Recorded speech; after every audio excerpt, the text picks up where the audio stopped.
E já luna 43 trabajadores do restaurante Amazônia aí que trabalham e a topa e surpresa que porta de restaurante Awatasera com mensagem basta óbvio para não futuro laboral.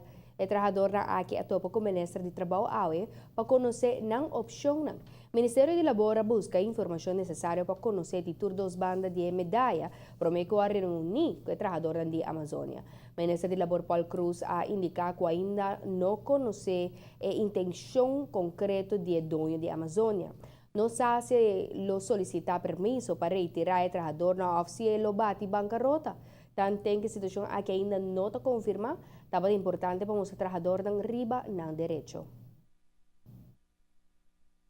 Nota sina que bota llega aqui uma pessoa anto bota queda livre de qualquer situação, tá sina que tem repercussão legal que o mestre cumpre com não.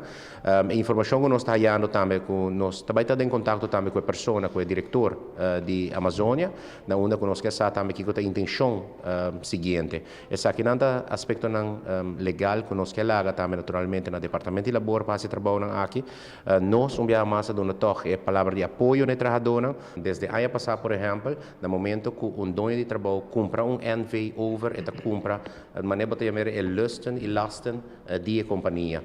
De caso aqui bo compra trabalhador com 5 anos de serviço, que tem direito a marana gele no momento que o quer vai retirar o trabalhador aqui. Tudo isso aqui nos explica o trabalhador, lei para proteger o trabalhador hasta no momento, por exemplo, que a companhia quer bate bancarrota, tem passo legal para seguir na onde que tem como anmerca com cessantia, então tudo isso é o qual nos explicando.